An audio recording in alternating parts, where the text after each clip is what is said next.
भक्तों, ओम नमः शिवाय। श्री शिवाय नमस्तुभ्यम। जय श्री महाकाल। जी हाँ भक्तों, क्या आपके भी घर में कोई ऐसा व्यक्ति है जिसका विवाह नहीं हो रहा? आप लोग उसके विवाह के लिए बहुत ज़्यादा परेशान हैं। आपको समझ में नहीं आ रहा कि उसका जो विवाह है आखिर हो क्यों नहीं रहा।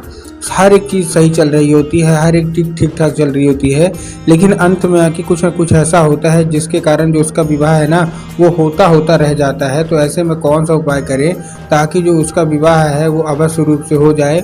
आज की इस वीडियो के माध्यम से हम आपको बताने वाले हैं क्या करना है, कैसे करना है, पूरा आपको समझाऊंगा।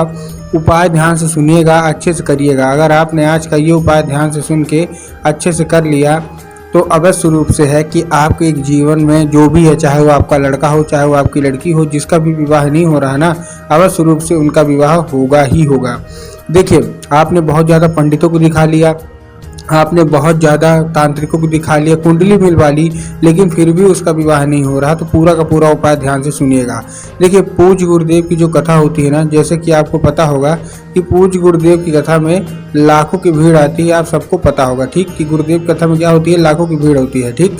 और जब गुरुदेव की कथा में लाखों की भीड़ होती है तो वहाँ ज़्यादातर जो भक्त होते हैं ना, वो क्या करते हैं, पत्र के द्वारा अपनी जो भी उनकी इच्छा होती है, जो भी उनकी मनोकामना होती है, वो क्या करते हैं, पत्र के द्वारा अपनी मनोकामना गुरुदेव तक पहुंचाते हैं। ये आप सबको पता होगा ठीक। तो अभी गुरुदेव की कथा चल रही थी, आज से 7-8 महीना पहले की बात है। गुरुदेव की कथा चल रही थी और गुरुदेव की कथा में लाखों की भीड़ आई। जब गुरुदेव की कथा में लाखों की भीड़ आई तो वहाँ ज़्यादातर जो भक्त थे ठीक, उन्होंने क्या किया, पत्र के द्वारा अपनी उनकी जो भी इच्छा थी, जो भी मनोकामना थी, पत्र के द्वारा अपनी मनोकामना गुरुदेव तक पहुँचाई। जब गुरुदेव के पास पत्र पहुँचा और गुरुदेव ने पत्र पढ़ा तो वहाँ उन्होंने देखा कि ज़्यादातर लोगों की केवल और केवल एक ही मनोकामना है, जितने भी माता पिता हैं या जितने भी लड़का लड़की हैं, वही था कि गुरुदेव हमारा शादी नहीं हो रहा, हमारा विवाह नहीं हो रहा, हम लोग बहुत ज़्यादा परेशान हैं कि विवाह हो जाए, लेकिन विवाह नहीं हो पा रहा। हर एक चीज़ सही चल रही होती है, लेकिन अंत में आके कुछ ना कुछ ऐसा होता है जिसके कारण विवाह नहीं हो पा रहा हमारा। हमारी जो उम्र है वो गुजरती जा रही है, कोई 30 साल का हो गया, कोई 35 साल का हो गया है, कोई 40-45 साल के भी हो गए हैं, लेकिन उनका जो विवाह है उसका योग नहीं बन रहा। कृपया करके कोई उपाय बता दें ताकि विवाह हो जाए, हम लोग बहुत ज़्यादा परेशान हैं। जब गुरुदेव ने ये देखा तब गुरुदेव ने 2 से 3 उपाय बताए और कहा केवल और केवल ये उपाय कर लेना, तुम्हारे घर का जो भी इंसान है, चाहे उसका विवाह हो रहा है नहीं हो रहा, कोई भी दिक्कत समस्या आ रही है, अवश्य रूप से उसका जो विवाह है ना वो होगा ही होगा। महादेव की कृपा उसके ऊपर होगा ही होगा ठीक। अब जब गुरुदेव ने ये उपाय बताया तो लोगों ने जा जाके इस उपाय को घर में करना शुरू कर दिया। अब जैसे ही लोगों ने जा जाके इस उपाय को घर में करना शुरू किया, वही लोग क्या किए, वही लोग गुरुदेव की कथा में वापस आए। 1 से 1.5 महीने के बाद वही लोग गुरुदेव की कथा में वापस आए। अब जब वही लोग गुरुदेव की कथा में वापस आए तो उन्होंने फिर से गुरुदेव को पत्र लिखा एक बार और, लेकिन ये वाला जो पत्र था ना, ये गुरुदेव को धन्यवाद के रूप में पत्र था कि गुरुदेव धन्य हो आपका, आपके द्वारा बताया गया उपाय हमने कर लिया है, हमारी सारी की सारी मनोकामनाएं पूरी हो गई हैं। हमारे घर का जो व्यक्ति था ठीक ना, जिसका विवाह नहीं हो पा रहा था, उसका जो विवाह है वो पक्का हो गया है। आपका कोटि कोटि धन्यवाद। तो देखिए, जो लोग भी मेरी आवाज़ सुन रहे हैं, अगर आपको भी जानना है कि आखिर ऐसा कौन सा उपाय है जिसको करने मात्र से लोगों की सारी मनोकामनाएं पूरी हो जाती हैं, तो चलिए हम बताते हैं आपको आज की इस वीडियो के माध्यम से कि आपको करना क्या है ठीक।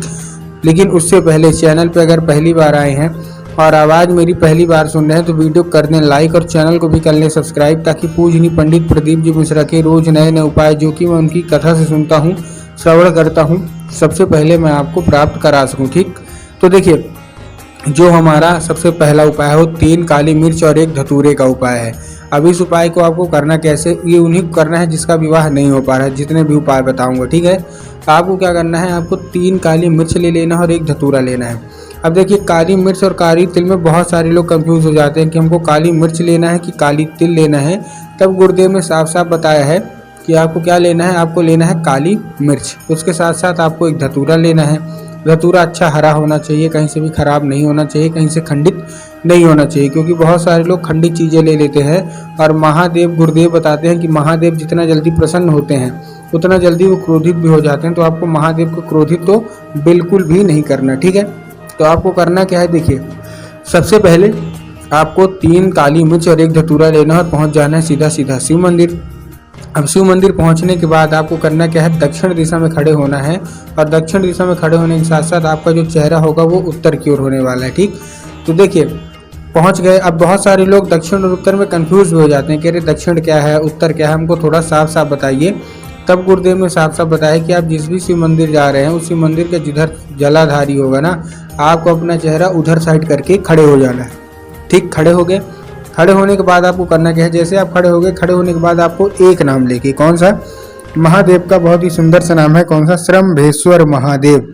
तो आपको करना क्या है, श्रम्भेश्वर महादेव का नाम लेके उन्हीं का स्मरण करके आपको चुपचाप क्या कर देना है, आपको अर्पित कर देना है। बस अर्पित कर दिया, अपनी मनोकामना जो है वो मांग लीजिए। बस पूज्य गुरुदेव कहते हैं कि अगर श्रम्भेश्वर महादेव का ये उपाय किया और महादेव खुश हुए तो अवश्य रूप से मनोकामना पूरी होगी ही होगी।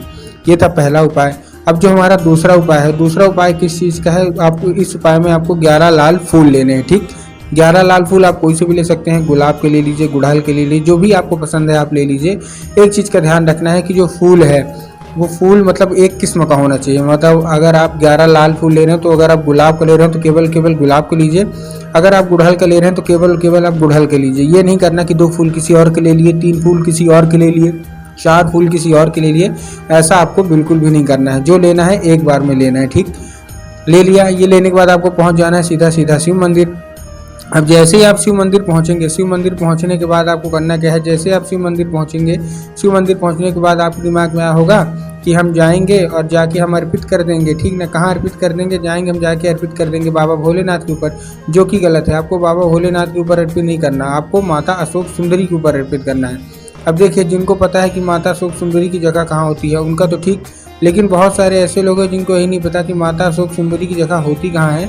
तब गुरुदेव ने साफ साफ बताया है कि आप जिस भी शिव मंदिर जाते हैं ना, सब जलाधारी होती है, जो जलाधारी के दाएं मतलब राइट साइड में माता अशोक सुंदरी की जगह होती है।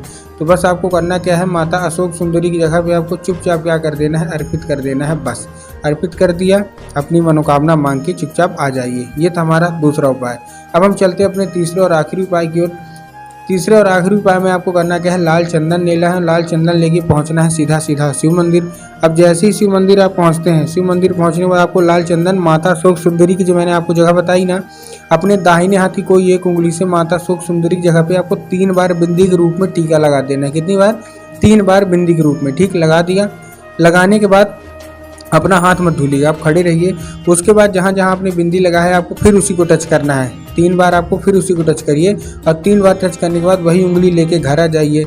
जैसे ही घर आ गए, जहाँ आप लोग सोते हैं, जिधर साइड आपका सोते हैं, जिधर साइड आपका सर रहता है, ठीक उधर साइड की जो दीवार होगी ना, आपको क्या करना है, उधर दीवार में ही आपका, उसी दीवार में आपको वो उंगली का जो आपने टीका लगाया है वहाँ से माता अशोक सुंदरी की जगह से आपको अर्पित कर देना है। पूज्य गुरुदेव कहते हैं कि उस चंदन के जरिए स्वयं माता अशोक सुंदरी आपके घर में प्रवेश करती हैं और आपका मनचाहा विवाह होता ही होता है।